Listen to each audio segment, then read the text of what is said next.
Learn, grow, achieve. Teaching goals. Your goals, our mission. Hello everyone, आप सभी का स्वागत है आपके अपने यूट्यूब चैनल टीचिंग गोल पर। आज की इस वीडियो में हम डिस्कस करेंगे एरर्स ऑफ मेजरमेंट के बारे में। अभी तक हमने जो पढ़ा है फर्स्ट यूनिट के कुछ डेमो लेक्चर के अंदर, इसमें जो मेजरमेंट है उस मेजरमेंट करते टाइम किसी भी फिजिकल क्वांटिटी की, तो हम उसको क्या नहीं कर पाते, एक्यूरेटली मेजर नहीं कर पाते। तो जो हमने वैल्यू मेजर की है और जो एक्चुअल वैल्यू है उनके बीच में कुछ ना कुछ डिफरेंस रहता है, उसी को हम क्या नाम देते हैं, एरर। क्या नाम देते हैं, एरर। तो फर्स्टली अगर हम इसके अंदर बात करें एरर ऑफ एन मेजरमेंट, ठीक है, एरर ऑफ मेजरमेंट ये किसके बराबर होगा, difference in true value and measured value of the quantity. जो हमने एक क्वांटिटी जो मेजर करनी है उसकी ट्रू वैल्यू और जो मेजर्ड वैल्यू उसके बीच में डिफरेंस क्या है, उसी को हम क्या नाम देते हैं, एरर। क्या नाम देते हैं, एरर। और जो एरर है वो अपने पास तीन टाइप के होते हैं मेनली। फर्स्ट अगर हम बात करें कि इसके सिस्टमैटिक एरर, सेकंड अपने पास क्या है, रैंडम एरर, और थर्ड अपने पास क्या है, ग्रॉस एरर।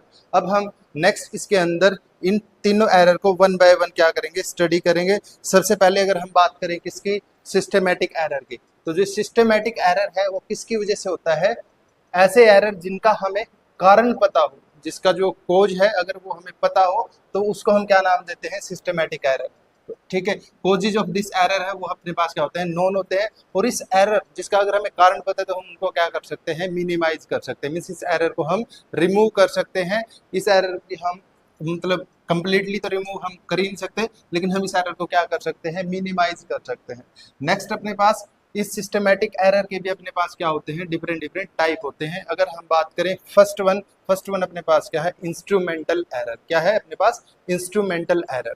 ये इंस्ट्रूमेंटल एरर क्या होता है, ड्यू टू इम्परफेक्शन या फिर इम्परफेक्ट डिजाइन और मैन्युफैक्चरिंग या फिर जो कैलिब्रेशन है उसकी वजह से अपने पास क्या हो जाता है, ये एरर क्या करता है, एग्जिस्ट करता है। कई बार आप लोगों ने ये देखा होगा, जैसे वर्नियर कैलिपर में, जो वर्नियर कैलिपर की जो वर्नियर स्केल की जीरो और मेन स्केल की जीरो क्या नहीं करती, कोइंसाइड नहीं करती। उसके पीछे का रीजन क्या है, जिसने भी वो इंस्ट्रूमेंट है डिजाइन किया है, उसने डिजाइन करते टाइम उसके अंदर क्या कर दी, कुछ ना कुछ इम्परफेक्शन छोड़ दी, जिसकी वजह से अपने पास उसके अंदर क्या हुआ है, ये इंस्ट्रूमेंटल एरर हमें देखने को मिलता है।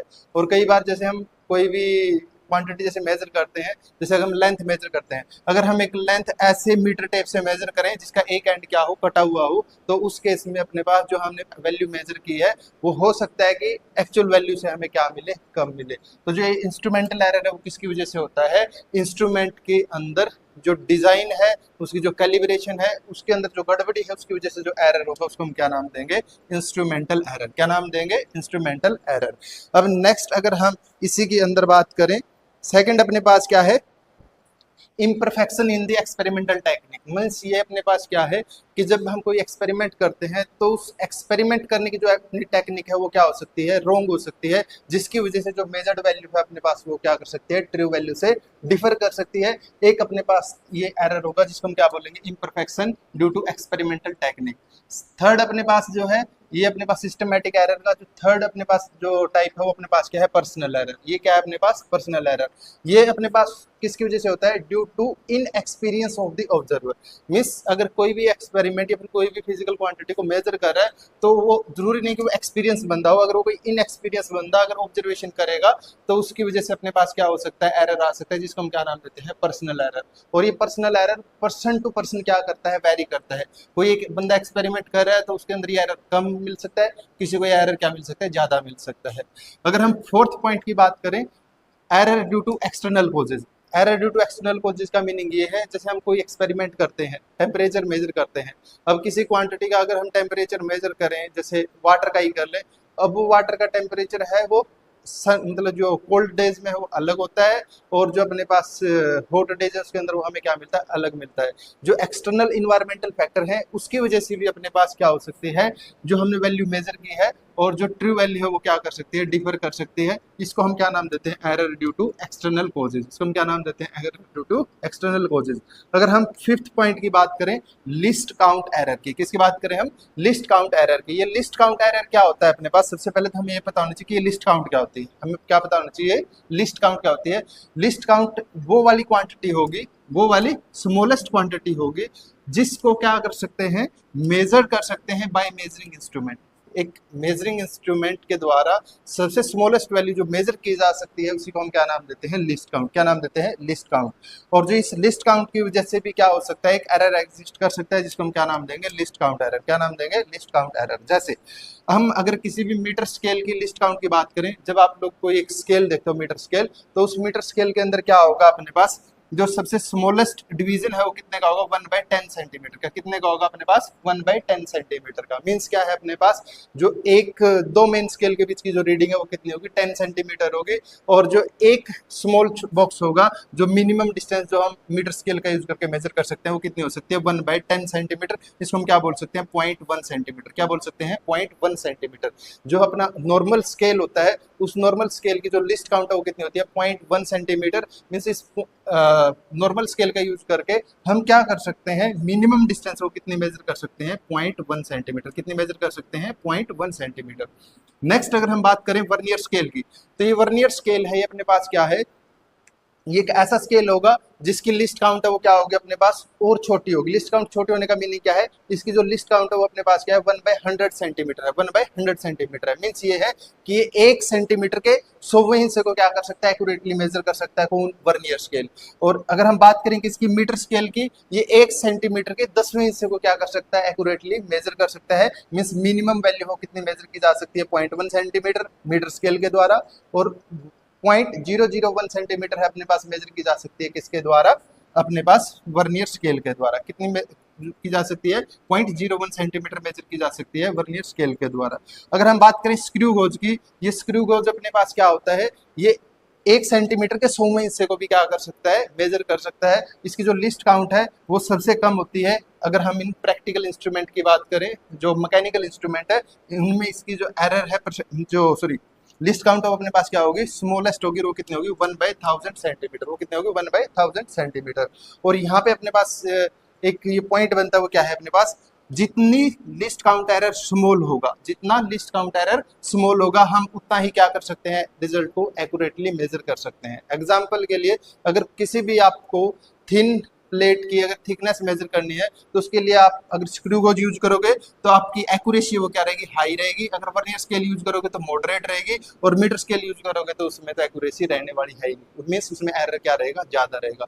तो जो एक्यूरेसी है वो सीधा सीधा लिस्ट काउंट के स्मॉलेस्ट वैल्यू के ऊपर डिपेंड करती है। अगर किसी भी मेजरिंग इंस्ट्रूमेंट की लिस्ट काउंट स्मॉल है तो एक्यूरेसी अपने पास क्या रहेगी, लार्ज रहेगी। नेक्स्ट अगर अपने पास हम बात करें सिस्टमेटिक एरर की, जो ये सिस्टमेटिक एरर में अपने पास जो हमने अभी पढ़ा भी है कि हम इसको क्या कर सकते हैं, मिनिमाइज कर सकते हैं। तो जो सिस्टमेटिक एरर है उसको मिनिमाइज कर सकते हैं क्या यूज करके, बाय इम्प्रूविंग एक्सपेरिमेंटल टेक्निक। जो हम एक्सपेरिमेंट कर रहे हैं उसकी टेक्निक को इम्प्रूव करके, बेटर इंस्ट्रूमेंट है उनको सिलेक्ट करके, और जो पर्सनल एरर है एज फार एज उनको हम क्या करके रिमूव करके हम क्या कर सकते हैं, सिस्टमेटिक एरर को मिनिमाइज कर सकते हैं। लेकिन कंप्लीटली हम इस सिस्टमेटिक एरर को क्या नहीं कर सकते, रिमूव नहीं कर सकते, जस्ट हम इसको क्या कर सकते हैं, मिनिमाइज कर सकते हैं। तो ये एरर अपने पास फर्स्ट टाइप का, जहाँ पे सिस्टमेटिक एरर की बात करते हैं। ये सिस्टमेटिक एरर बेसिकली किसकी वजह से होता है, इम्परफेक्ट डिजाइन की वजह से होता है, इम्परफेक्ट कैलिब्रेशन की वजह से होता है, और जो पर्सनल एरर की वजह भी होता है। तो जो ये अपने पास इसको हम क्या कर सकते हैं, रिमूव कर सकते हैं, ठीक है। और इसका कारण हमें पता है तो हम इसको क्या कर सकते हैं, रिमूव कर सकते हैं। सेकंड अगर हम बात करें रैंडम एरर की, कौन सा अपने पास, रैंडम एरर। जो ये रैंडम एरर है वो किसकी वजह से होगा, irregularity due to unpredictable variation in the experimental condition, ठीक है। कि जो ये एक्सपेरिमेंटल कंडीशन के अंदर जो अनप्रेडिक्टेबल वेरिएशन होती है उसकी वजह से जो वैल्यू के अंदर इरेगुलरिटी आती है उसको हम क्या नाम देते हैं, रैंडम एरर। क्या नाम देते हैं, रैंडम एरर। मींस आप लोगों ने कोई एक्सपेरिमेंट किया होगा, तो उस एक्सपेरिमेंट करते टाइम क्या होता है, कई बार इंस्ट्रूमेंट है वो ज्यादा रीडिंग शो करने लग जाता है, कई बार कम शो करने लग जाता है। तो उस केस में अपने पास जो इरेगुलरिटी आई है किसकी वजह से, रैंडम वेरिएशन की वजह से, अनप्रेडिक्टेबल वेरिएशन की वजह से, उस एरर को हम क्या नाम देंगे, रैंडम एरर। क्या नाम देंगे, रैंडम एरर। और जो सम टाइम जो ये वेरिएशन है वो पॉजिटिव साइड हो सकती है, सम टाइम ये नेगेटिव साइड हो सकती है, और सम टाइम इसका साइज है वो क्या हो सकता है, बड़ा हो सकता है, और सम टाइम इसका साइज है अपने पास क्या हो सकता है, स्मॉल हो सकता है। और इन एरर को हम क्या नाम देते हैं, चांस एरर भी नाम देते हैं। क्या नाम देते हैं, चांस एरर। चांस एरर का मीनिंग क्या है, अगर एक ही एक्सपेरिमेंट को एक पर्सन 2 बार रिपीट करे हो सकता है कि एक बार ये एरर क्या मिले हमें कम मिले और दूसरी बार वो एरर हमें क्या मिले ज्यादा मिले। मीन्स अपने पास क्या है, एक ही एक्सपेरिमेंट को एक ही पर्सन अगर 2 टाइम रिपीट कर रहा है, हो सकता है कि एक बार उसको क्या मिले, जो रीडिंग है वो अपने पास सही मिले, दूसरी बार वो क्या हो सकता है, उसको रीडिंग रॉन्ग मिल सकती है। तो इस वजह से इस रैंडम एरर को हम क्या नाम देते हैं, चांस एरर भी नाम देते हैं। ठीक है, इसको हम क्या नाम देते हैं, चांस एरर। और इसको हम रिमूव नहीं कर सकते, हम इसको क्या नहीं कर सकते, रिमूव नहीं कर सकते, क्योंकि ये तो नेचर के द्वारा गिवन है, ये अनप्रडिक्टेबल पैटर्न पे होता है, ये इसके अंदर ये रैंडम एरर होता है, इसको हम क्या नहीं कर सकते, रिमूव नहीं कर सकते। नेक्स्ट अगर हम इसी के अंदर मूव करें, नेक्स्ट अपने पास क्या है, ये जो ये रैंडम एरर है वो क्या करता है, इस normal distribution, Gaussian law of normal distribution को क्या करता है, फॉलो करता है। इसका मीनिंग ये है कि अगर हम एक एक्सपेरिमेंट को large number of time repeat करेंगे तो हो सकता है कि हमें जो एक्यूरेट वैल्यू है उसके मिलने के चांसेस क्या हो, ज्यादा हो। लेकिन जैसे ही अगर हम बात करें, अगर हम एक एक्सपेरिमेंट को 10 बार या 50 बार रिपीट कर रहे हैं, तो 50 बार रिपीट करने में हो सकता है कि 25 बार हमें एग्जैक्ट वैल्यू मिले, 25 बार वो हमें क्या मिले, रॉन्ग मिले। अगर हम उसी चीज को एक्सपेरिमेंट को 100 बार रिपीट करें तो हो सकता है वो 75 टाइम हमें ज्यादा एक्यूरेट वैल्यू दे और 25 टाइम हमें क्या दे, कम वैल्यू दे। तो मीन्स इस तरीके के जो एरर है उसको रिमूव करने के लिए हमें क्या करना होगा, या फिर इसको मिनिमाइज करने के लिए इसको हमें क्या करना होगा, जो ऑब्जर्वेशन है वो हमें क्या करनी पड़ेगी, लार्ज नंबर ऑफ टाइम लेनी पड़ेगी, ताकि हम लार्ज नंबर ऑफ ऑब्जर्वेशन की जो मीन वैल्यू लें या फिर एवरेज वैल्यू लें तो वो ट्रू वैल्यू को क्या कर पाए, अप्रोच कर पाए। तो इस तरीके के जो रैंडम एरर है इसको वैसे तो हम कंप्लीटली रिमूव नहीं कर सकते, लेकिन हम एवरेज बिहेवियर की हेल्प से इसको क्या कर सकते हैं, मिनिमाइज कर सकते हैं। हो सकता है कि अगर एक पर्सन एक बार रीडिंग लेगा तो उसको इनएक्यूरेट रीडिंग मिल जाए, तो उसमें तो एरर हमें 100% मिलेगा। लेकिन वही रीडिंग अगर large number of time repeat करके ली जाए और उनका एवरेज बिहेवियर देखा जाए तो उस केस में वो एवरेज वैल्यू हो क्या होगी, ट्रू वैल्यू क्या हमें नजदीक मिलेगी। इस तरीके से हम रैंडम एरर को क्या कर सकते हैं, थोड़ा बहुत मिनिमाइज कर सकते हैं, इसको हम कंप्लीटली क्या नहीं कर सकते, रिमूव नहीं कर सकते। अब अगर हम बात करें कि जो प्रोबेबिलिटी है एरर की, वो पॉजिटिव और नेगेटिव दोनों डायरेक्शन में क्या रहती है, अपने पास सेम रहती है। रैंडम एरर एक डायरेक्शन में क्या नहीं करता, फॉलो नहीं करता। मीन्स ये पॉजिटिव डायरेक्शन में भी हो सकता है और नेगेटिव डायरेक्शन में भी हो सकता है। और यहाँ पे अपने पास क्या है, जो स्मॉल मैग्नीट्यूड का जो एरर है उसके होने के चांसेस क्या होते हैं, ज्यादा होते हैं, और जो लार्ज मैग्नीट्यूड का एरर है उसके होने के चांसेस अपने पास क्या होते हैं, स्मॉल होते हैं। मीन्स जो एक्चुअल वैल्यू से जो डेविएशन है अगर वो कम होने के चांसेस अपने पास क्या होते हैं, ज्यादा होते हैं, और जो एक्चुअल वैल्यू से बहुत ज्यादा डेविएशन होने के चांसेस क्या रहते हैं, बहुत ही कम रहते हैं। ये अपने पास नॉर्मल डिस्ट्रीब्यूशन लॉ बोलता है। थर्ड अपने पास जो हमने इसको बता ही दिया कि अगर हम एक एक्सपेरिमेंट के अंदर जो ऑब्जर्वेशन है उसको n टाइम्स करेंगे तो रैंडम एरर है वो क्या होगा, 1/n टाइम्स रिड्यूस हो जाएगा। मींस ये है रैंडम एरर को रिमूव करने का या फिर मिनिमाइज करने का सबसे अच्छा तरीका वो क्या है, इस एक्सपेरिमेंट को हम क्या करेंगे, large number of time repeat करेंगे, और जो n टाइम अगर ऑब्जर्वेशन लेने पे जो रैंडम एरर है वो अपने पास क्या होगा, 1/n टाइम्स क्या हो जाएगा, रिड्यूस हो जाएगा। अब अगर हम इसी के अंदर नेक्स्ट बात करें, जो थर्ड एरर है वो अपने पास क्या है, ग्रोस एरर। ये एक अपने पास क्या है, ग्रोस एरर। और ये gross error share carelessness of observer की वजह से होता है। मीन्स अगर हम स्टूडेंट की बात करें जो ऑब्जर्वेशन कर रहे हैं किसी भी एक्सपेरिमेंट को परफॉर्म करते टाइम, तो वो एक्सपेरिमेंट को परफॉर्म करते टाइम कितना सिंसियरली उस एक्सपेरिमेंट को परफॉर्म कर रहे हैं उसके ऊपर डिपेंड करते हैं ग्रोस एरर। अगर वो सिंसियरली एक्सपेरिमेंट को परफॉर्म कर रहे हैं तो इस एरर के चांसेस क्या होंगे, नेग्लिजिबल होंगे। लेकिन अगर वो केयरलेसनेस तरीके से अगर हम क्या कर रहे हैं, इस एक्सपेरिमेंट को परफॉर्म करवा रहे हैं स्टूडेंट से, तो उसके इसमें इस ग्रोस एरर के चांसेस है वो क्या होंगे, बढ़ जाएंगे। ग्रोस एरर के चांसेस क्या होंगे, बढ़ जाएंगे। लेकिन इस ग्रोस एरर जब होगा तो उसमें बच्चा क्या क्या कर सकता है, जो ऑब्जर्वेशन वो रिकॉर्ड कर रहा है उसको क्या कर सकता है, रॉन्गली रिकॉर्ड कर सकता है, जिसकी वजह से ये एरर आएगा। हो सकता है कि जो ऑब्जर्वेशन है विदाउट केयरिंग क्या कर रहा है, अगर वो ऑब्जर्व कर रहा है तब भी अपने पास इस एरर के चांसेस क्या होंगे, ज्यादा होंगे। और यहाँ पे वो अगर सोर्सेज ऑफ एरर और अपने पास प्रिकॉशंस है अगर उसको कंसीडर करे बिना, अगर वो क्या कर रहा है, एक्सपेरिमेंट को बार बार रिपीट कर रहा है और लार्ज नंबर ऑफ ऑब्जर्वेशन ले रहा है, तो इस ग्रोस एरर के चांसेस क्या होंगे, ज्यादा बढ़ेंगे। अब इस एरर को मिनिमाइज करने का अपने पास क्या है कि जो भी अपने पास बच्चा लैब में हो उसको क्या करेंगे, हम मेंटली अलर्ट रखेंगे, और वो बच्चे को हमें क्या सिखाना होगा, सिंसियरिटी सिखानी होगी। मीन्स अगर अपने पास हम किसी भी साइंस स्टूडेंट में हम ये चीज एक्सपेक्ट करते हैं कि बच्चा वो अपने पास क्या होगा, सिंसियर होगा, और जब भी वो क्लास के अंदर एक्सपेरिमेंट, लैब के अंदर एक्सपेरिमेंट करेगा, क्लास के अंदर बैठेगा, तो वो मेंटली अलर्ट होगा। तो मीन्स अगर हम कोई भी क्लास कर रहे हैं या फिर हम कोई एक्सपेरिमेंट परफॉर्म कर रहे हैं तो इस ग्रोस एरर को तो हम रिमूव कर ही सकते हैं। अगर हमने ये ग्रोस एरर रिमूव कर दिया तो अपनी आधी बाधाएं वो अपने पास क्या हो जाती हैं, रिड्यूस हो जाती हैं। और इसको रिड्यूस करने का जो तरीका क्या है, मेंटली अलर्ट रहे और अपने पास क्या रहे, सिंसियर रहे। ठीक है, सिंसियर रहने का मीनिंग क्या है, अपने काम के साथ लगे रहे और मेंटली अलर्ट तरीके से लगे रहे, मीन्स हर चीज के साथ अवेयर रहे टाइम टू टाइम। ठीक है, तो इस तरीके से हम किसी भी एक्सपेरिमेंट के अंदर ग्रोस एरर को क्या कर सकते हैं, रिमूव कर सकते हैं और अपनी जो डे टू डे लाइफ है उसके अंदर भी क्या कर सकते हैं, रिमूव कर सकते हैं। नेक्स्ट अपने पास बात करते हैं एब्सोल्यूट एरर की। ठीक है, वो तीन अपने पास एरर थे।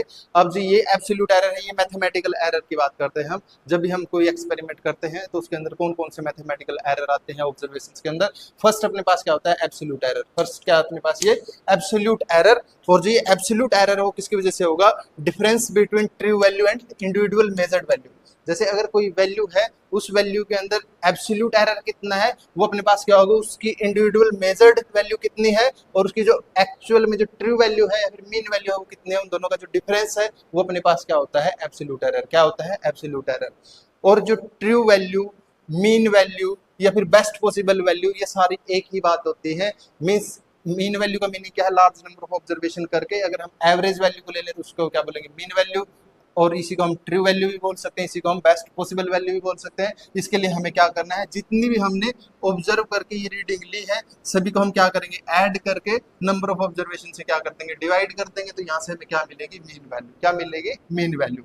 और अगर हमने फर्स्ट मेजर्ड वैल्यू के अंदर एब्सोल्यूट एरर बताना है तो उस फर्स्ट एवरेज, जो फर्स्ट वैल्यू जिसके अंदर एरर बताना है, एब्सोल्यूट एरर, उस वैल्यू को हम क्या करेंगे, मीन वैल्यू से सब्ट्रैक्ट करेंगे। तो जो ये डिफरेंस आएगा इसको हम क्या बोलेंगे, एब्सोल्यूट एरर इन A1। क्या बोलेंगे, एब्सोल्यूट एरर इन A1। ऐसे ही एब्सोल्यूट एरर इन A2 किसके बराबर होगा, AM माइनस A2 के। किसके बराबर होगा, AM माइनस A2 के। मीन्स वैल्यू माइनस जो एक्चुअल वैल्यू है, इन दोनों का जो डिफरेंस है, मीन वैल्यू और जो हमने एक्चुअली जो मेजर किया है, उन दोनों का जो डिफरेंस है वो अपने पास क्या है, एब्सोल्यूट एरर इन A2। क्या है, एब्सोल्यूट एरर इन A2। ऐसे ही nth ऑब्जर्वेशन के अंदर भी क्या होगा, मीन वैल्यू में से nth ऑब्जर्व्ड वैल्यू उसको सब्ट्रैक्ट करेंगे तो nth वैल्यू के अंदर जो एब्सोल्यूट एरर वो कितना होगा, डेल्टा AN। कितना होगा, डेल्टा AN। और जो ये एब्सोल्यूट एरर है ये क्या हो सकता है, पॉजिटिव भी हो सकता है और नेगेटिव भी हो सकता है। मींस ये जो मेजर्ड वैल्यू मीन वैल्यू से ज्यादा भी हो सकती है और कम भी हो सकती है। अगर ये ज्यादा हुई तो ये वैल्यू नेगेटिव आ जाएगी और अगर ये ऑब्जर्व्ड वैल्यू मीन वैल्यू से कम हुई तो ये वैल्यू क्या आ जाएगी, पॉजिटिव। क्या आ जाएगी, पॉजिटिव।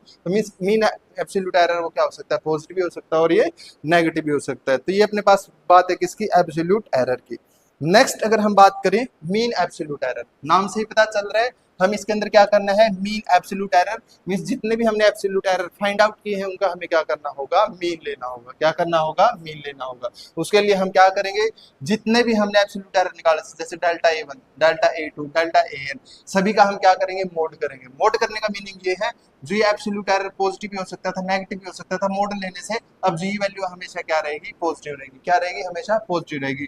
तो जो मोड ऑफ एब्सोल्यूट एरर का अगर हम समीशन कर दें और डिवाइड कर दें किससे, नंबर ऑफ ऑब्जर्वेशन से, तो यहाँ से अपने पास वैल्यू आएगी किसकी, मीन एब्सोल्यूट एरर की। किसकी वैल्यू आएगी, हमें मीन एब्सोल्यूट एरर की। अब इसी चीज को अगर हमें वर्बल फॉर्म में रिप्रेजेंट करना है तो हम इसको ये बोल सकते हैं, arithmetic mean of the magnitudes of absolute error in all measurements.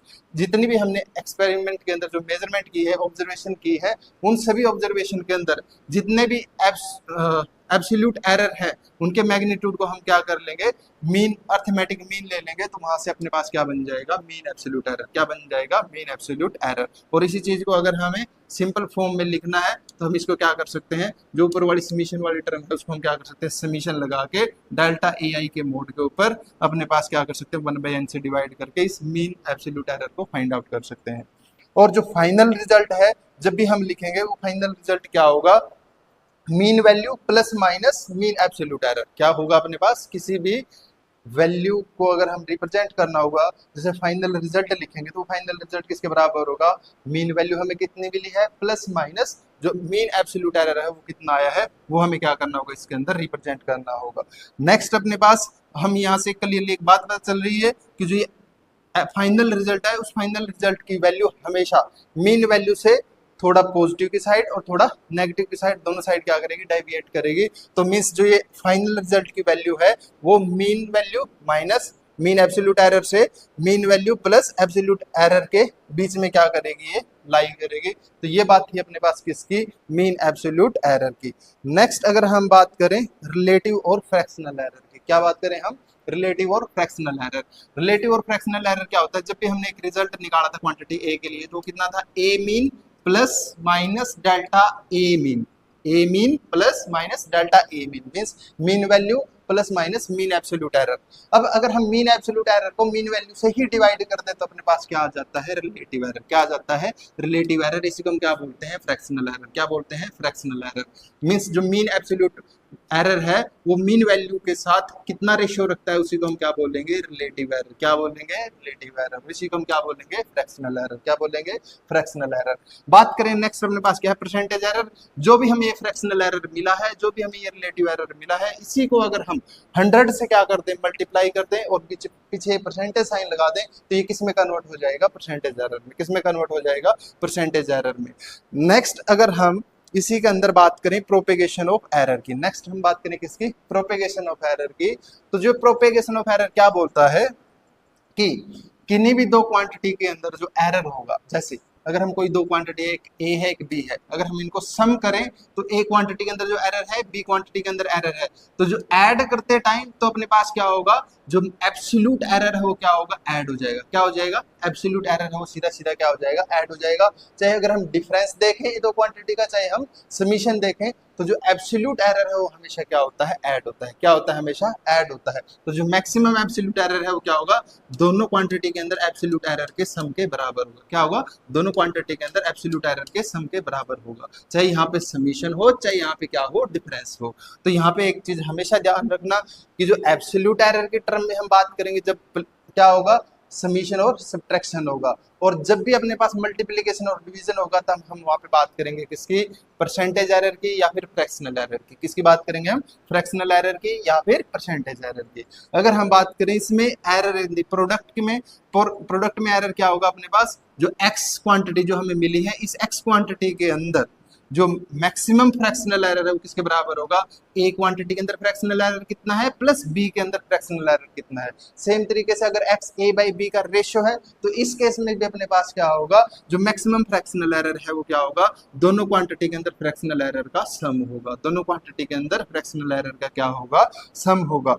Next अब अगर हम बात करें ऑप्शन नंबर पॉइंट सी की, तो पॉइंट सी क्या बोलता है, error in case of measured quantity raised by the power. Means जो क्वांटिटी मेजर की है, उस मेजर्ड क्वांटिटी के अंदर अगर हमें क्या किया है, उनकी पावर ली हुई है। जैसे अगर हम इस एग्जांपल के अंदर देखें, जैसे x की वैल्यू हमने a बाई बी की फॉर्म में लिखी हुई है, जहाँ पे a की हमने n पावर ली है और b की पावर m ली है, तो इस केस में जो फ्रैक्शनल एरर है, अब देखो डिवीजन मल्टीप्लीकेशन देखते ही तो फ्रैक्शनल एरर की बात करेंगे, और अगर पावर n है, पावर m है, तो वो पावर को हमें जस्ट क्या करना है, आगे लेके आना है। उसी वैल्यू के आगे हमें क्या करना है, पावर को आगे लेके आना है। तो यहाँ से हमें क्या पता चलता है कि जो मैक्सिमम फ्रैक्शनल एरर है वो क्या होगा, जैसे a के अंदर फ्रैक्शनल एरर को हम क्या करेंगे, उसी की पावर से मल्टीप्लाई करेंगे, b के अंदर फ्रैक्शनल एरर उसी की पावर से मल्टीप्लाई करेंगे, और दोनों को क्या कर देंगे, ऐड कर देंगे। तो ये हमें नेट क्वांटिटी के अंदर मैक्सिमम फ्रैक्शनल एरर की हमें क्या होगी, वैल्यू पता चल जाएगी।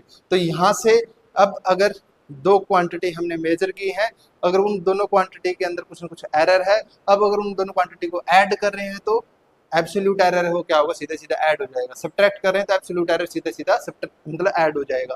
और अगर डिवीजन और मल्टीप्लिकेशन कर रहे हैं तो उसके इसमें फ्रैक्शनल एरर है वो क्या होगा, अपने पास ऐड होगा, या फिर परसेंटेज एरर है वो क्या होगा, हमेशा ऐड होगा। और अगर हम पावर की बात कर रहे हैं तो जो भी क्वांटिटी है उसकी रिस्पेक्टिव पावर को हम आगे लिख के सभी फ्रैक्शनल एरर को हम क्या कर देंगे, ऐड कर देंगे। तो वहां से हमें क्या पता चल जाएगा, मैक्सिमम फ्रैक्शनल एरर। क्या पता चल जाएगा, मैक्सिमम फ्रैक्शनल एरर। नेक्स्ट अगर हम बात करें, इसके अंदर कुछ इंपॉर्टेंट सी टर्म है, एक्यूरेसी और प्रिसिशन। देखो एक्यूरेसी क्या होती है, जो हम ट्रू वैल्यू लेते हैं फिर मीन वैल्यू लेते हैं, उस ट्रू वैल्यू और मीन वैल्यू के कितना नजदीक है अपनी मेजर्ड वैल्यू, उसी को हम क्या बोलेंगे, एक्यूरेसी। क्या बोलेंगे, एक्यूरेसी। अगर हमारी मेजर्ड वैल्यू ट्रू वैल्यू के जितना नजदीक होगी, मीन्स उनके बीच में जो डिफरेंस कम होगा, तो हम बोलेंगे हमारी मेजरमेंट कैसी है, एक्यूरेट है। हमारी मेजरमेंट कैसी है, एक्यूरेट है। मीन्स ट्रू वैल्यू और मेजर्ड वैल्यू के बीच का डिफरेंस जितना कम होगा, उतनी ही मेजर्ड वैल्यू अपनी क्या होगी, एक्यूरेट होगी। क्या होगी, एक्यूरेट होगी।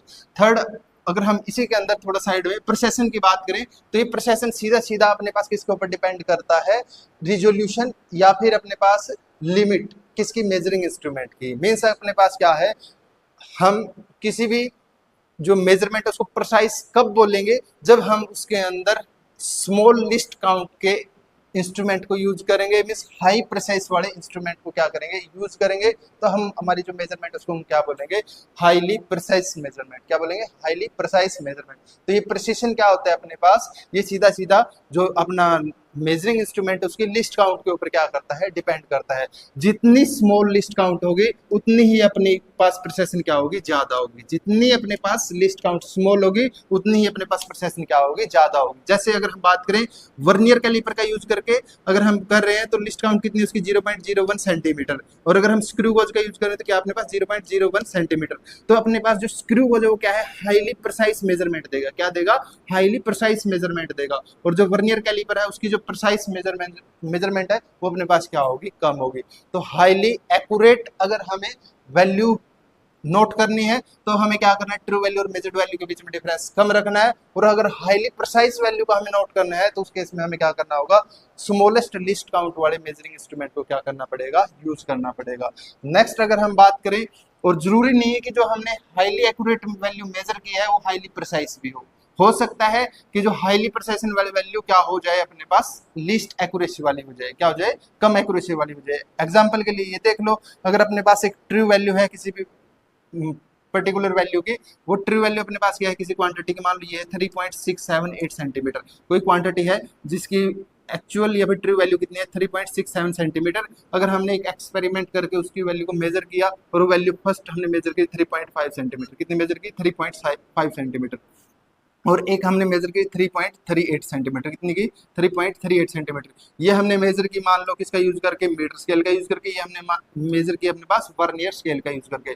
जो हमने वर्नियर स्केल का यूज करके मेजर की है ये एक्चुअल वैल्यू से डिफर करती है ज्यादा, लेकिन इसके अंदर क्या है, डेसिमल के बाद 2 डिजिट तक हमने क्या किया हुआ, इसको मेजर किया हुआ, तो इसकी प्रिसिशन क्या है, हाई है, लेकिन एक्यूरेसी क्या है, कम है। एक्यूरेसी क्या है, कम है। अगर हम इसके अंदर बात करें तो इस ये एक्चुअल वैल्यू के नजदीक है, लेकिन जो वैल्यू है डेसिमल के एक ही पॉइंट के बाद तक क्या की गई है, मेजर की गई है, तो इसकी जो एक्यूरेसी है नजदीक होने की वजह से वो तो हाई है, लेकिन जो प्रिसिशन है वो अपने पास क्या है, इसके अंदर कम है, क्योंकि इसके अंदर जो इंस्ट्रूमेंट है वो अपने पास क्या किया गया है, हाई लिस्ट काउंट वाला यूज किया गया है। तो सीधा सीधा यहाँ से दो ही बात निकली है, एक निकली अपने पास एक्यूरेसी की। एक्यूरेसी सीधी सीधी ये होगी कि हमारी जो मेजर्ड वैल्यू है वो ट्रू वैल्यू के कितना नजदीक है, वो उसी को हम क्या बोलेंगे, हाई एक्यूरेट वैल्यू। और अगर हम प्रिसाइज वैल्यू की बात करें तो हम जो इंस्ट्रूमेंट यूज कर रहे हैं अगर वो स्मॉल लिस्ट काउंट वाला यूज करेंगे तो हम क्या बोलेंगे, उसको हाईली प्रिसाइज वैल्यू।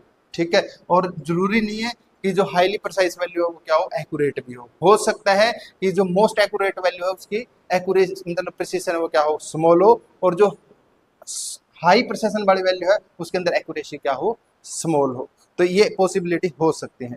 नेक्स्ट अगर हम बात करें किसकी, सिग्निफिकेंट फिगर की। इस थ्योरी को थोड़ा जल्दी जल्दी करते हैं, आप लोग पहले पढ़ भी चुके हो, हम फिर उसके बाद क्या करेंगे, क्वेश्चन के ऊपर शिफ्ट करेंगे। नेक्स्ट अपने पास पॉइंट अपने पास क्या है, सिग्निफिकेंट फिगर। क्या है अपने पास, सिग्निफिकेंट फिगर। कंसीडर करो कि ये नंबर है, अपने पास क्या है, ये नंबर है। जब भी हम एक इंस्ट्रूमेंट से कोई वैल्यू को मेजर करते हैं तो उसकी जो लास्ट वैल्यू वो अपने पास क्या होती है, अनसर्टेन। क्या होती है, अनसर्टेन। उसके ऊपर हम श्योर नहीं होते कि जो एक्चुअली में ये वैल्यू है, हो सकता है कि ये 6 भी हो सकता था, ये 4 भी हो सकता था। तो यहाँ पे हम क्या नहीं थे, श्योर नहीं थे, तो इस वजह से इसको हम क्या नाम देते हैं, अनसर्टेन डिजिट। क्या बोलते हैं, अनसर्टेन डिजिट। इसके अलावा जो पहली 3 वैल्यू हो उसके ऊपर हम श्योर होते हैं, इस वजह से इसको हम क्या नाम देते हैं, सर्टेन डिजिट। क्या बोलते हैं हम, सर्टेन डिजिट। और इसको हम रिलायबल भी डिजिट भी बोलते हैं, क्योंकि हम सीधा सीधा इसके ऊपर क्या कर सकते हैं, रिलाई कर सकते हैं। अगर हमने ये मेजरमेंट की है तो हम ये बोलेंगे इसमें तो हम श्योर है कि इसके ऊपर तो आप आंख बंद करके भरोसा कर सकते हो, ये तो रिलायबल है और ये एक्यूरेट भी है, मींस सर्टेन भी है। लेकिन इसके ऊपर हम क्या नहीं है, श्योर नहीं है।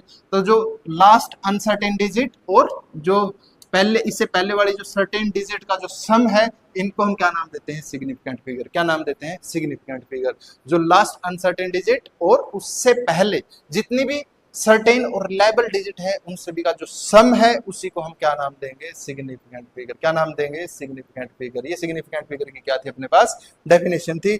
नेक्स्ट अगर इसके अंदर जो पॉइंट की बात करें, पॉइंट क्या है अपने पास, larger the number of significant figure in a measurement, higher is the accuracy of the measurement. Higher is the accuracy of the measurement. ये क्लियरली हमें दिख ही रहा है कि जितना हम इसके अंदर क्या करेंगे, सिग्निफिकेंट नंबर्स है, नंबर ऑफ डिजिट है, जितनी हम ज़्यादा रखेंगे उतनी ही हम क्या करेंगे, वैल्यू को एक्यूरेटली क्या कर पाएंगे, मेजर कर पाएंगे, वैल्यू को हम क्या कर पाएंगे, एक्यूरेटली मेजर कर पाएंगे। जैसे अगर हम इस वर्नियर कैलिपर के अंदर बात करें, जो 0.23 सेंटीमीटर, ये अपने पास क्या है, इसकी जो सिग्निफिकेंट फिगर इसके अंदर कितने हैं, 2 हैं, और इसके अंदर कितने हैं अपने पास, 3 है। जो एक्चुअल वैल्यू की ये वैल्यू क्या रहेगी अपने पास, नजदीक रहेगी किसके कंपैरिजन, इसके कंपैरिजन में। जो हाई सिग्निफिकेंट फिगर किसी भी नंबर के अंदर होंगे तो वो वैल्यू क्या रहेगी अपने पास, हाईली एक्यूरेट रहेगी। क्या रहेगी, हाईली एक्यूरेट रहेगी। तो जो हाई प्रिसिशन वाली वैल्यू है, जरूरी नहीं वो हाई एक्यूरेट हो, लेकिन जिस वैल्यू के अंदर नंबर ऑफ सिग्निफिकेंट फिगर ज्यादा होंगे वो हाई एक्यूरेट होंगे, वो क्या होंगे, हाई एक्यूरेट होंगे। तो यहाँ से आप ये स्टेटमेंट याद रख सकते हैं, जितने सिग्निफिकेंट फिगर किसी नंबर के अंदर ज्यादा होंगे उतना ही वो जो वैल्यू है वो अपने पास क्या होगी, एक्यूरेट होगी, वही उतना ही वो अपने पास वैल्यू क्या रहने वाली है, एक्यूरेट रहने वाली है। अगर इसके अपोजिट अगर हम बात करें, किसके अंदर, प्रिसिशन के अंदर, जरूरी नहीं कि हाईली प्रिसाइज वैल्यू क्या हो, हाईली एक्यूरेट हो, क्या हो, हाईली एक्यूरेट हो। नेक्स्ट अगर हम बात करें इसी के अंदर रूल्स फॉर सिग्निफिकेंट फिगर, अब इनको थोड़ा जल्दी जल्दी करते हैं, आप लोग ये पहले पढ़ चुके हैं। तो फर्स्ट रूल क्या बोलता है, सिग्निफिकेंट फिगर के अंदर जितने भी नॉन जीरो डिजिट है उनको हम क्या बोलेंगे, सिग्निफिकेंट फिगर के अंदर काउंट करेंगे। जितने भी नॉन जीरो डिजिट है उनको हम सिग्निफिकेंट फिगर के अंदर क्या कर सकते हैं, काउंट कर सकते हैं। एग्जांपल के लिए 1785 सारे नॉन जीरो है, तो इसके अंदर सिग्निफिकेंट फिगर कितने हैं, 4, इसके अंदर कितने हैं, 5, ठीक है। नेक्स्ट अपने पास जो सेकंड रूल है वो क्या है, all zeros occurring between non zero digit are significant figure, ठीक है। कोई भी जीरो, मतलब नॉन जीरो डिजिट्स की बजाय अगर हम जीरो डिजिट को ऊपर शिफ्ट करें, तो जितनी भी जीरो नॉन जीरो डिजिट के बीच में अगर आ रही हैं तो उनको हम क्या करेंगे, सिग्निफिकेंट फिगर कंसीडर करेंगे। जैसे 4012 के अंदर इस जीरो का हम सिग्निफिकेंट फिगर काउंट करते टाइम यूज करेंगे, तो इसके अंदर कितने हैं, 4 हैं। ऐसे ही इन तीनों को भी हम काउंट करेंगे, क्योंकि 1 और 3 non zero significant non zero digit के बीच में आ रहे हैं, तो इसको भी हम क्या बोलेंगे, इसके अंदर कितने सिग्निफिकेंट फिगर हैं, 6, कितने हैं अपने पास, 6। अगर हम थर्ड की बात करें तो थर्ड रूल क्या बोलता है, all zeros to the right of last non zero digit are not significant figure. क्या बोला है इसमें, all zeros to the right of last non zero significant non zero digit are not significant figure. जैसे ये बोलता है कि अगर डेसिमल सिस्टम नहीं है, मीन्स हम नंबर के अंदर डेसिमल का यूज नहीं कर रहे,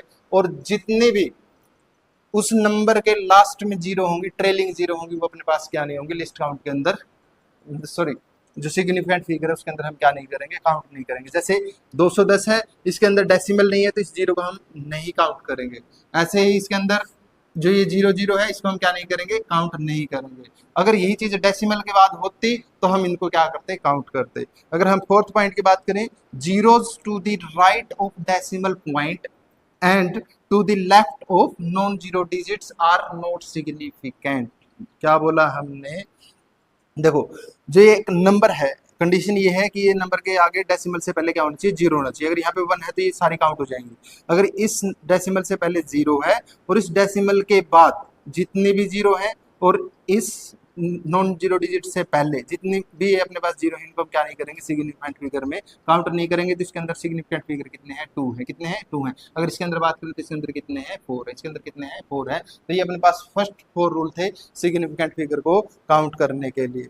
नेक्स्ट अगर अपने पास फिफ्थ रूल की बात करें, तो फिफ्थ रूल क्या बोलता है, all zeros to the right of last non zero digit in the measuring number with decimal point are significant. ये भी मैं बोला था कि अगर ये डेसिमल के बाद ट्रेलिंग जीरो है, इसको हम क्या करेंगे, काउंट करेंगे किसके अंदर, सिग्निफिकेंट फिगर के अंदर। जैसे डेसिमल आ गया, पीछे 0 है तो इसको काउंट कर लो। अगर ये डेसिमल नहीं होता तो हम इसको काउंट नहीं करते। जैसे 1080 के अंदर कितना होगा, 4 सिग्निफिकेंट फिगर होंगे। नेक्स्ट अपने पास सिक्स्थ पॉइंट क्या है, when the number is expressed in exponential form, means अगर हम 10 की पावर फॉर्म में किसी भी नंबर को रिप्रेजेंट करते हैं तो सिग्निफिकेंट फिगर के ऊपर क्या नहीं पड़ने वाला, कोई फर्क नहीं पड़ता। तो ये बोलता है अपने पास कौन सा, सिक्स्थ रूल। जैसे अगर हम 18.3 को 1.83 10 की पावर 1 की फॉर्म में लिख सकते हैं, 0.183 10 की पावर 2 की फॉर्म में लिख सकते हैं। इसके अंदर हर एक टर्म के अंदर कितने सिग्निफिकेंट फिगर है, 3। कितने हैं सिग्निफिकेंट फिगर, कितने हैं हर एक टर्म के अंदर, 3। अगर हम क्वेश्चन पॉइंट 7 की बात करें, number of trailing zero in a number without decimal points are not significant, ये हमने अभी किया ही है। कोई भी नंबर अगर उसके अंदर ट्रेलिंग जीरो है तो उनको हम क्या नहीं करेंगे, डेसिमल वाले पॉइंट के बिना उसको क्या नहीं करेंगे, कंसीडर नहीं करेंगे। ठीक है, तो ये अपने पास, और इसमें एक बात और ध्यान रखनी है, एक बात ये ध्यान रखनी है, अगर पीछे यूनिट लिखी हुई है, जैसे 100 सेंटीमीटर लिखा हुआ है, तो अब इस 100 के अंदर हम क्या करेंगे, इन 00 को सिग्निफिकेंट फिगर के अंदर काउंट करेंगे। अगर ये 100 नंबर होता तो हम इन 00 को क्या नहीं करते, काउंट नहीं करते, काउंट नहीं करते। तो ये अपने पास इसके अंदर आपको क्या रखना है, ध्यान रखना है। नेक्स्ट अपने पास जो पॉइंट है इसके अंदर अपने पास क्या होगा, अच्छा 2 पॉइंट रह गए इसके अंदर, वो 2 पॉइंट ये क्या है देखो, फिर उसके बाद क्वेश्चन होंगे। ये अपने पास क्या है, फर्स्ट अगर हम कोई अर्थमेटिक ऑपरेशन करें विद सिग्निफिकेंट फिगर तो उसके लिए अपने पास रूल क्या होगा। जैसे अगर हम इसमें 2 ही बातें ध्यान रखनी है, आप इसको पढ़ सकते हैं, इसमें ये बातें क्या है, इसे थोड़ा जल्दी करते हैं। वो देखो क्या है, अगर 12.24 है, इसके अंदर 100.004 को अगर हम ऐड करें तो ऐड करने के बाद जो क्वांटिटी आएगी, जो क्वांटिटी आएगी एडिशन में और सब्ट्रैक्शन के अंदर जो क्वांटिटी हमें मिलती है, उस क्वांटिटी के अंदर डेसिमल के बाद हमें क्या रखने हैं, जो ऊपर वाली क्वांटिटी में डेसिमल के बाद जो मिनिमम नंबर है, उन्हीं नंबर को हमें क्या करना है, आगे सर्वाइव करवाना है। जैसे अगर हम बात करें 12.24 के अंदर, इसके अंदर डेसिमल के बाद 2 डिजिट है, इसमें डेसिमल के बाद 3 डिजिट है, तो दोनों को ऐड करने के बाद डेसिमल के बाद जो मिनिमम डिजिट है वो क्या करेंगे, सर्वाइव करेंगे। जैसे इसके अंदर कितने होंगे, 2 ही आगे सर्वाइव करेंगे, और जो ये लास्ट वाला 4 है इसको हमें क्या करना होगा, राउंड ऑफ करना होगा। मीन्स ये राउंड ऑफ वाली प्रोसेस है, उसको हम आगे नेक्स्ट पॉइंट उसके अंदर हम डिस्कस भी करेंगे कि हम लास्ट अगर किसी नंबर को अगर हमें रिमूव करना है तो उसके अंदर हमें आगे वाले नंबर के अंदर क्या चेंज करना पड़ेगा, उसी को हम क्या बोलते हैं, राउंडिंग ऑफ। तो ऐसे ही सब्ट्रैक्शन के अंदर जब हम सब्ट्रैक्ट करेंगे तो डेसिमल के बाद मिनिमम जो पॉइंट है, मिनिमम डिजिट है, वो क्या करनी चाहिए, सर्वाइव करनी चाहिए। अगर हम नेक्स्ट अगर बात करें किसकी, मल्टीप्लीकेशन और डिवीजन की, किसकी, मल्टीप्लीकेशन और डिवीजन की, तो मल्टीप्लीकेशन करते टाइम और डिवीजन करते टाइम सीधा सीधा हमें सिग्निफिकेंट फिगर देखने हैं। क्या करने हैं, सिग्निफिकेंट फिगर देखने हैं।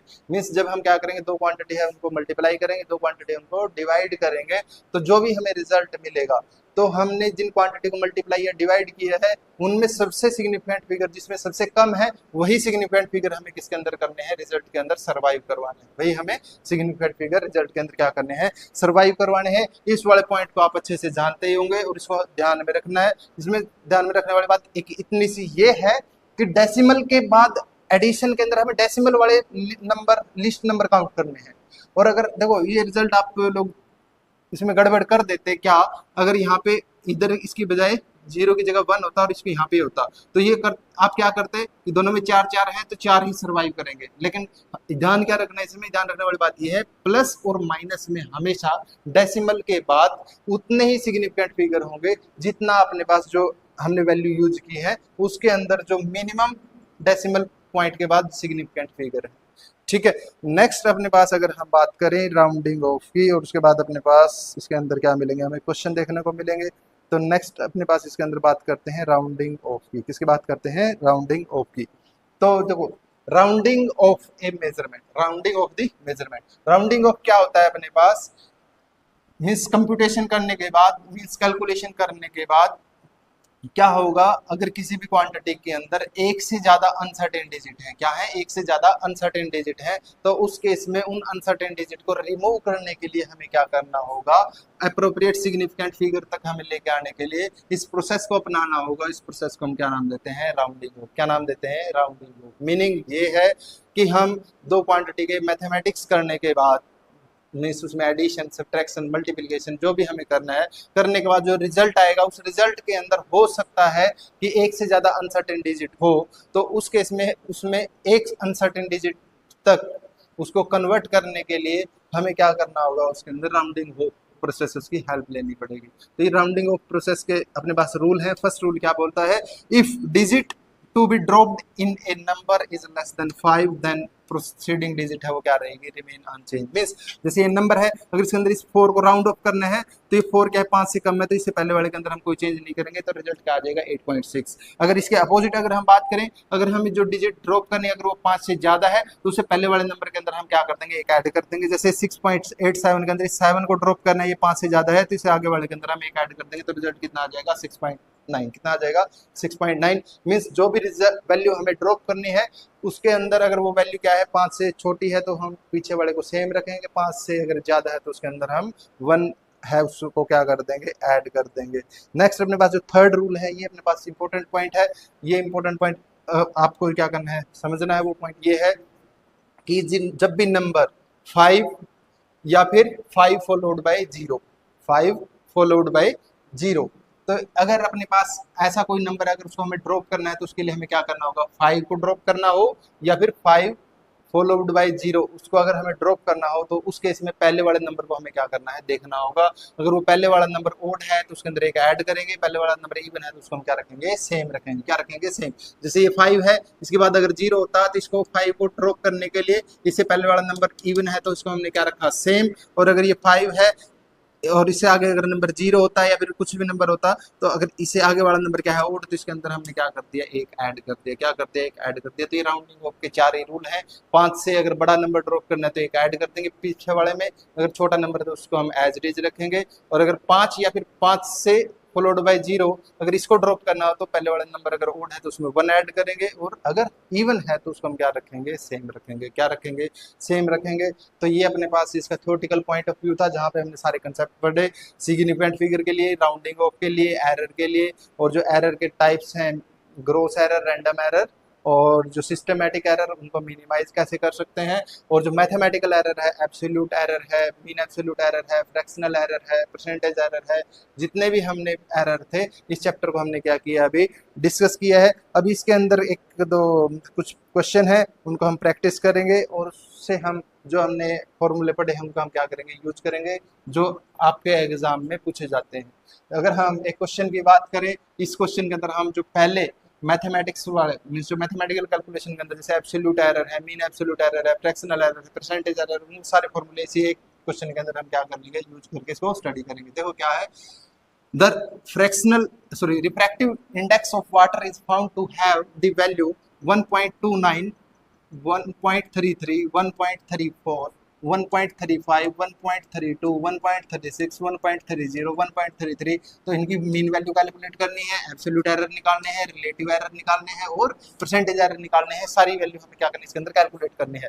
तो उसके लिए हम पहले तो क्या करेंगे मीन वैल्यू निकालेंगे। क्या करेंगे मीन वैल्यू निकालेंगे। मीन वैल्यू के लिए क्या करेंगे जितने भी ये रिफ्रैक्टिव इंडेक्स की वैल्यू गिवन है 1 2 3 4 5 6 7 8 जो ये 8 वैल्यू है इन सभी को क्या करेंगे ऐड करेंगे, उसको 8 से ही डिवाइड करेंगे तो यहाँ से हमें क्या मिल जाएगी मीन वैल्यू। क्या मिल जाएगी मीन वैल्यू। और इस मीन वैल्यू के अंदर सिग्निफिकेंट फिगर कितने होने चाहिए। एडिशन में हमने देखा था डेसिमल के बाद जो मिनिमम नंबर है वही क्या करते हैं सर्वाइव करते हैं। तो इसके अंदर कितने करेंगे 2 ही सर्वाइव करेंगे। तो 2 पॉइंट तक इसको हम क्या करेंगे राउंड ऑफ करेंगे। तो रिजल्ट कितना मिलेगा हमें 1.33। कितना मिलेगा 1.33।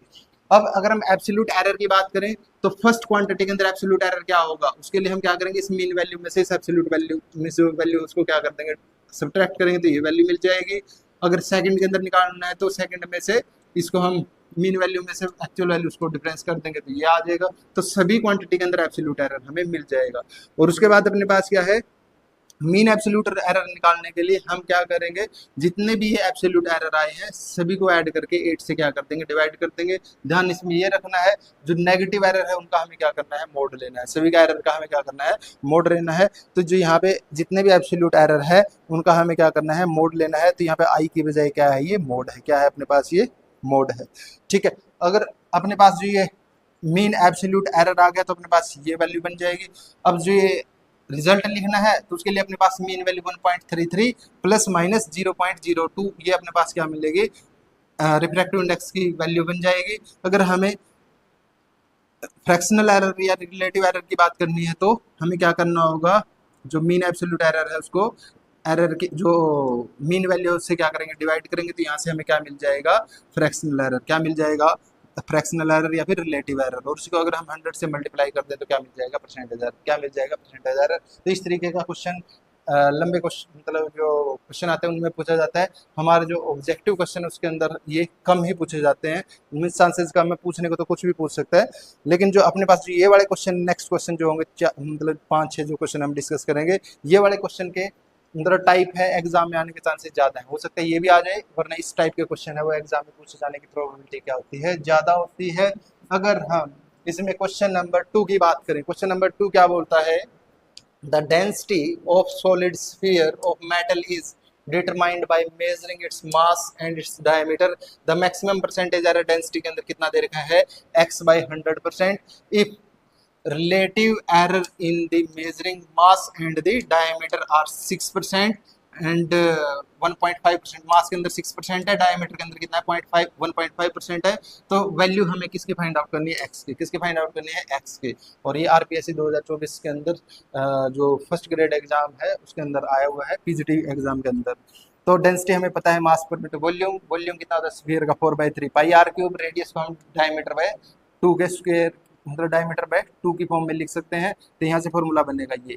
अब हमने देखा था कि जो डेंसिटी है मास की पावर 1 पे और आर की पावर डायमीटर की पावर -3 के ऊपर डिपेंड करें, अगर हम इसको ऊपर ले जाएं तो हमें डेंसिटी के अंदर परसेंटेज एरर बताना है, तो क्या होगा, दो क्वांटिटी डिवीजन में है तो क्या होगा, ये फ्रैक्शनल एरर की फॉर्म में हम बात करेंगे, तो परसेंटेज एरर मास के अंदर कितना है प्लस जो पावर डायमीटर की थी वो आगे आएगी, फ्रैक्शनल जो परसेंटेज एरर है डायमीटर के अंदर कितना है, वैल्यू सब्स्टिट्यूट करेंगे, मास के अंदर कितना दे रखा है 6% और जो डायमीटर है उसके अंदर कितना दे रखा है 1.5%, वैल्यू सब्स्टिट्यूट करेंगे तो वैल्यू कितनी आएगी 10.5%, कितनी आएगी 10.5%। लेकिन जो हमारा रिजल्ट किसमें दे रखा है x/100 इंटू % की फॉर्म में, तो जो 10.5 है उसको क्या करेंगे 100 से मल्टीप्लाई करेंगे, 100 से डिवाइड, तो जो ये वाला नंबर है क्या बन जाएगा x, क्या बन जाएगा x, तो x की वैल्यू कितनी होगी 1050, कितनी होगी 1050, तो ऑप्शन अपने पास करेक्ट कौन सा रहने वाला है, बी, कौन सा रहने वाला है, बी।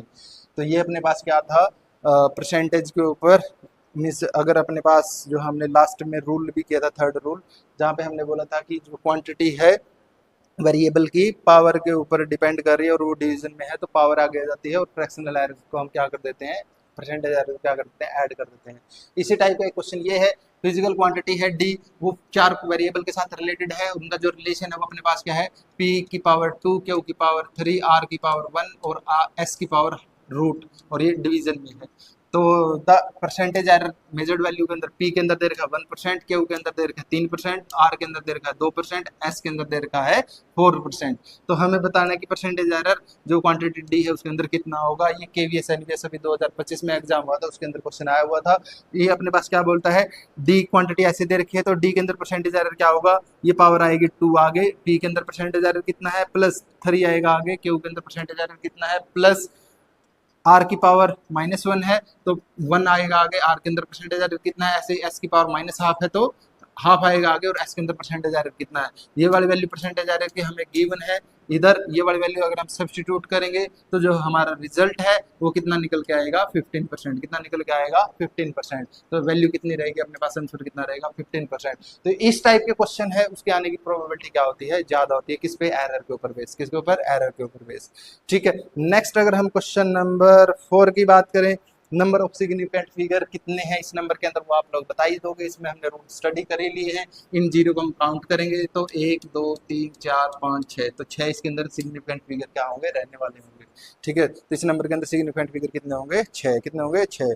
अब ये क्वेश्चन थोड़ा सा अच्छा है, ये क्वेश्चन क्या बोलता है, एक कैपेसिटर है जिसकी कैपेसिटेंस दे रखी है 2.0 ± 0.1 microfarad, is charge to the voltage V 20 ± 0.5 volt, the total charge on the capacitor within the error would be. ठीक है, अब देखो क्या दे रखा है, कैपेसिटेंस दे रखी है, वोल्टेज दे रखी है, चार्ज पूछा हुआ है। अब हमें इन तीनों के बीच में एक रिलेशन पता होना चाहिए, किसके बराबर Q इक्वल टू किसके बराबर होता है CV के, किसके बराबर होता है CV के। अब जो चार्ज और फाइंड करते टाइम हम कैपेसिटेंस और वेलोसिटी को क्या करते हैं, सॉरी कैपेसिटेंस और वोल्टेज को क्या करते हैं, मल्टीप्लाई करते हैं। तो जब भी हम मल्टीप्लाई की बात करेंगे तो वहाँ पे फ्रैक्शनल एरर और परसेंटेज एरर होगा, डिवीजन और सॉरी समीशन और सब्ट्रैक्शन की बात करेंगे तो वहाँ पे एब्सोल्यूट एरर होगा। कौन सा होगा, एब्सोल्यूट एरर होगा। तो हमें यहाँ पे परसेंटेज एरर की फॉर्म में, फ्रैक्शनल एरर की फॉर्म में बात करनी होगी। पहले तो हम चार्ज फाइंड आउट कर लेंगे, वो किसके बराबर होगा, Q equal to CV। C की वैल्यू कितनी दे रखी है 2 और इधर वोल्टेज कितनी दे रखी है 20, तो 2 × 20 क्या होगा 40 माइक्रोकूलम। तो अपने पास क्या बन जाएगा, चार्ज बन जाएगा, क्या बन जाएगा 40 माइक्रोकूलम। तो क्या बन जाएगा चार्ज, ये माइक्रो इस माइक्रोफैराड की वजह से, किसकी वजह से, माइक्रोफैराड की वजह से। तो Q की वैल्यू हमने फाइंड आउट कर ली। अगर हमें एरर फाइंड आउट करने किसके अंदर, एब्सोल्यूट एरर फाइंड आउट करना चार्ज के अंदर, तो किसके बराबर होगा, delta Q/Q equal to delta C/C plus delta V/V। Delta Q की वैल्यू हमें फाइंड आउट करनी है। क्यू की वैल्यू हमने अभी फाइंड आउट की है, वो कितनी है 40, कितनी है 40। ये 40 अगर इधर डिवाइड में तो उधर जाके क्या हो जाएगा मल्टीप्लाई में। और डेल्टा सी की वैल्यू कितनी दे रखी है 0.1, सी की वैल्यू कितनी है 2, वी की वैल्यू कितनी दे रखी है 20, डेल्टा वी की वैल्यू कितनी दे रखी है 0.5। वैल्यू सब्स्टिट्यूट करेंगे, वैल्यू निकालेंगे तो कितना आएगा 3 माइक्रोफराड, कितना आएगा 3 माइक्रोफराड। और ये ऑप्शन नंबर ए के अंदर गिवन है। माइक्रो के लिए यहाँ पे जस्ट क्या लिखा हुआ है -6, क्या लिखा हुआ है -6। तो इसका जो एक्यूरेट आंसर हो कितना रहेगा ए रहेगा, क्या रहेगा ए रहेगा। अब यहाँ से जो कंक्लूजन ये निकला है, जब भी हम फॉर्मूला यूज करेंगे तो उसके अंदर अगर समीशन है, सब्ट्रैक्शन है, तो वहां पे हम बात करेंगे किसकी, एब्सोल्यूट एरर की। किसकी बात करेंगे हम, एब्सोल्यूट एरर की। और जहाँ पे भी अपने पास क्या है, मल्टीप्लिकेशन है, डिवीजन है, और मल्टीप्लिकेशन डिवीजन में जो वेरिएबल की पावर है, तो वहां पे हम यूज करेंगे किसका, रिलेटिव एरर का, रिलेटिव एरर का या फिर परसेंटेज एरर का। ठीक है। नेक्स्ट अगर हम इसके अंदर 1-2 क्वेश्चन और होंगे, उनको हम डिस्कस करेंगे। तो अच्छा 3-4 क्वेश्चन और हैं। तो अगर हम बात करें क्वेश्चन नंबर 6 की, क्वेश्चन नंबर 6 क्या बोलता है, the resistance R1 equal to 10.0 plus minus 0.1 ohm, R2 कितना है 5.0 प्लस माइनस 0.1 ओम जो है, उनको कनेक्ट किया है सीरीज में, परसेंटेज एरर बताना है। अब देखो जो रेजिस्टेंस सीरीज में क्या होते हैं, सीधे ऐड होते हैं, तो यहाँ पे एरर क्या होंगे, सीधे ऐड होंगे। जो इसे पीछे वाले क्वेश्चन में क्या थी, रिजल्ट के अंदर मल्टीप्लिकेशन थी, इसमें क्या है एडिशन है, क्या है एडिशन है। तो जो सीरीज में एरर है, पहले तो परसेंटेज एरर फाइंड आउट कर, सॉरी एरर फाइंड आउट करने से पहले हम पहले तो ये सीरीज में टोटल रेजिस्टेंस कितना होगा, दोनों रेजिस्टेंस को हम क्या कर देंगे, ऐड कर देंगे। तो 10 और ये 5, तो कितना बन जाएगा 15, कितना बन जाएगा 15। अब एरर फाइंड आउट करना है, तो सीरीज में एरर हम कैसे फाइंड आउट कर देंगे, मीन जो समीशन है तो उसमें क्या करेंगे, सीधे सीधे जो एब्सोल्यूट एरर उनको हम क्या कर देंगे, ऐड कर देंगे। आर के अंदर एरर कितना है 0.1, इसके अंदर कितना है 0.1, तो कितना हो जाएगा 0.2, कितना हो जाएगा 0.2। तो जो सीरीज में जो रेजिस्टेंस है उसकी वैल्यू ये 15 और उसके अंदर एरर कितना है ये। और जो अगर हमें इसके अंदर परसेंटेज एरर या फिर एब्सोल्यूट एरर की उसकी परसेंटेज एरर की बात करनी है, तो हम क्या करेंगे, इस वाली वैल्यू को इस आर एस से डिवाइड करेंगे तो, और 100 से मल्टीप्लाई करेंगे तो परसेंटेज एरर हमें देखने को मिलेगा, और वो कितना आएगा 1.30%, 1.33%। तो यहाँ से क्वेश्चन के अंदर आपको एक चीज ये पहचाननी है, जब भी आप क्वेश्चन करोगे उस क्वेश्चन के अंदर जो फॉर्मूला यूज कर रहे हो उसके अंदर मल्टीप्लिकेशन आ रही है या फिर एडिशन या सब्ट्रैक्शन आ रहा है। अगर क्वेश्चन के अंदर एडिशन या सब्ट्रैक्शन आ रहा है तो एरर को सीधा ऐड कर देना, और अगर मल्टीप्लिकेशन या डिवीजन आ रहा है तो वहां पे हम रिलेटिव एरर के टर्म में उस एरर को हम क्या कर लेंगे, फाइंड आउट कर लेंगे, क्या कर लेंगे, फाइंड आउट कर लेंगे। नेक्स्ट क्वेश्चन नंबर 7, ये क्या बोलता है, हम अपने क्या बोलते हैं एंडिंग की तरफ जा रहे हैं। क्वेश्चन नंबर 7 क्या बोलता है, what is the value of 600 metre plus 600 millimetre with due regard to the significant digit. ठीक है, सिग्निफिकेंट फिगर को ध्यान में रखते हुए 600 मीटर प्लस 600 मिलीमीटर का सम कितना होगा, तो कन्वर्ट कर लो 600 मीटर। ठीक है, और अगर अपने पास 600 मिलीमीटर को अगर हमें मीटर में कन्वर्ट करना है तो उसको हम 1000 से डिवाइड करेंगे तो कितना बन जाएगा 0.600। अगर हम दोनों को ऐड करेंगे तो समीशन हमें ऐसा देखने को मिलेगा 600.600। तो ये भी रिजल्ट हो सकता है, लेकिन हमें ध्यान में क्या रखना है, दो क्वांटिटी को जब हम ऐड करेंगे, क्या करेंगे, ऐड करेंगे तो क्या होना चाहिए, डेसिमल के बाद मिनिमम पॉइंट क्या करनी चाहिए, एग्जिस्ट करनी चाहिए। इसके बाद इसके अंदर डेसिमल के बाद एक भी पॉइंट नहीं है, तो डेसिमल के बाद इसमें एक भी पॉइंट नहीं होना चाहिए। तो हमें क्या करेंगे, डेसिमल से पहले वाले पॉइंट तक इसको हम क्या करेंगे, राउंड ऑफ करेंगे। इसको करेंगे कुछ नहीं होगा, इसको करेंगे कुछ नहीं होगा, 6 को राउंड ऑफ करेंगे तो कितना हो जाएगा, इधर 1 हो जाएगा। तो एक्चुअल वैल्यू कितनी बन जाएगी 601, कितनी बन जाएगी 601, कितनी बन जाएगी 601। तो जो रिजल्ट है वो अपने पास वो कितना रहने वाला है 601, और ये किसी पीजीटी एग्जाम में आया हुआ क्वेश्चन है। ठीक है, नेक्स्ट अपने पास इसके अंदर जो लास्ट क्वेश्चन है वो क्वेश्चन है, इंपॉर्टेंट क्वेश्चन है। इस टाइप का क्वेश्चन एनसीईआरटी में भी गिवन है और ये क्वेश्चन आरपीएससी में भी पूछा गया है। क्वेश्चन देखो क्या है, द पीरियड ऑफ ऑसिलेशन जिसका सिंपल पेंडुलम दे रखा है उसका कितना दे रखा है, टी इक्वल टू 2π√L/g, जहाँ पे L क्या है, एब्सोल्यूट मतलब जो वैल्यू है उसकी कितनी है अपने पास, लेंथ की 100 सेंटीमीटर, और उसके अंदर हमें कितनी एक्यूरेसी के साथ पता है, उसको 1 मिलीमीटर की एक्यूरेसी के साथ पता है। जो टाइम पीरियड है वो कितना है एक ऑसिलेशन का, 2 सेकंड। जो टाइम है 100 ऑसिलेशन का उसको हमने मेजर किया गया है स्टॉप वॉच के द्वारा, जिसकी लिस्ट काउंट कितनी है 0.1 सेकंड। तो जो परसेंटेज एरर है वो हम फाइंड आउट करने किसके अंदर, जी के अंदर, किसके अंदर, जी के अंदर। पहले तो हमें जी को टी और एल की फॉर्म में फाइंड आउट करना है, तो पहले तो हम इस फॉर्मूले को कन्वर्ट कर लेंगे, क्या कर लेंगे, फॉर्मूले को कन्वर्ट कर लेंगे फॉर्मूला को। कन्वर्ट करने के लिए क्या करना है, दोनों साइड क्या करना है, स्क्वायर करना है। क्या करना है, दोनों साइड स्क्वायर करना है। तो इधर कितना बन जाएगा, टी स्क्वायर। कितना बन जाएगा, टी स्क्वायर। ये कितना बन जाएगा, 4 पाई स्क्वायर। कितना बन जाएगा, 4 पाई स्क्वायर। ये हुआ एल, ये हुआ जी। जी इधर जाएगा, टी स्क्वायर इधर डिवाइड में आएगा, तो ये कितना बन जाएगा, g equal to 4 pi square L by T square. G equal to 4 pi square L by T square. अब अगर हमें जी के अंदर एरर बताना है तो कितना होगा, और क्वांटिटी कैसी है, मल्टीप्लाई और पावर वाली टर्म है, तो हम बात करेंगे किसकी, रिलेटिव या फिर परसेंटेज एरर की। तो जो परसेंटेज एरर डेल्टा जी के अंदर कितना होगा, एल के अंदर परसेंटेज एरर प्लस पावर 2 आगे आएगी, तो 2 डिवाइडेड बाय टाइम के अंदर एरर। अब जो डेल्टा एल बाई एल है, देखो क्या चीज है, हम वैल्यू कितनी ले रहे हैं, 100 सेंटीमीटर। इसको हम क्या लिख सकते हैं, 1 मीटर। क्या लिख सकते हैं, 1 मीटर। और 1 मीटर को हम क्या लिख सकते हैं, 1000 मिलीमीटर। क्या लिख सकते हैं, 1000 मिलीमीटर। तो जो नीचे वाली एल की वैल्यू तो कितने, 1000 मिलीमीटर। एक्यूरेसी कितनी थी, 1 मिलीमीटर की। कितने की थी, 1 मिलीमीटर की। तो मिलीमीटर से मिलीमीटर कैंसिल आउट होगा, तो 1/1000 इंटू परसेंटेज के लिए 100, कितना आ जाएगा, 100। तो ये वैल्यू तो कितनी बन जाएगी, 1/10। कितने बन जाएगी, 1/10 इंटू ये 2 पावर की वजह से आएगा आगे, हमें डेल्टा टी बाई टी निकालना है। क्या करना है, डेल्टा टी बाई टी निकालना है। डेल्टा टी बाई टी निकालने के लिए डेल्टा टी कितना है, 0.1। कितना है, डेल्टा टी कितना है, 0.1। कितना है, 0.1।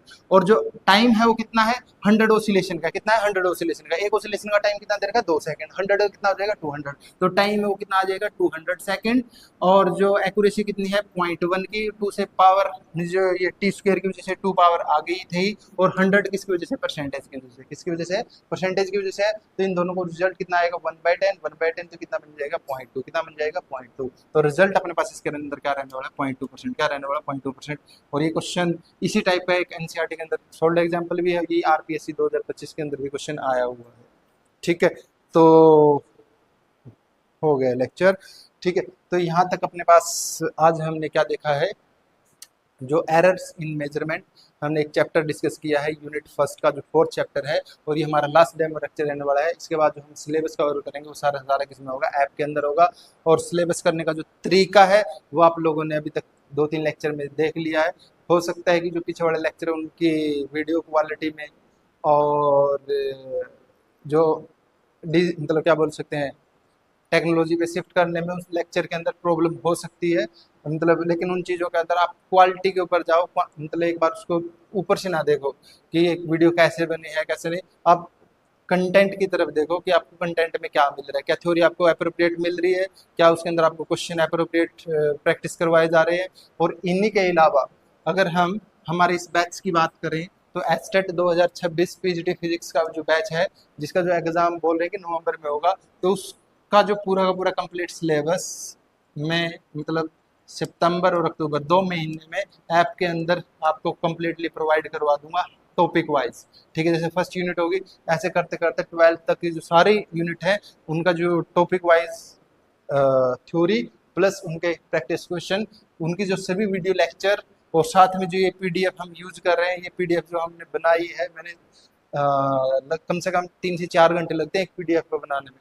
तो ये पीडीएफ आपको मिलेगी, रिकॉर्डेड क्लास मिलेगी आपको, जो चैप्टर वाइज जो क्वेश्चन की बुकलेट है वो मिलेगी, और डाउट स्पॉट के लिए आपका टेलीग्राम ग्रुप के अंदर चैनल बना दिया गया है।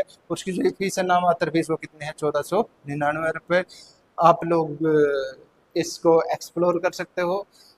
इसके अलावा आपके लिए यूट्यूब पे क्या रहने वाला है आगे, जितने भी, जैसे हमने अभी फर्स्ट यूनिट कंप्लीट किया है, तो इस फर्स्ट यूनिट से 2018 से लेकर 2025 तक जितने भी प्रीवियस ईयर एस्टेट के अंदर क्वेश्चन आए हुए हैं, तो जो नेक्स्ट वीडियो यूट्यूब पे आएगी वो क्या होगी, इन क्वेश्चन के ऊपर होगी 2018 से लेकर 2025 के अंदर जो फर्स्ट यूनिट से आए हुए हैं।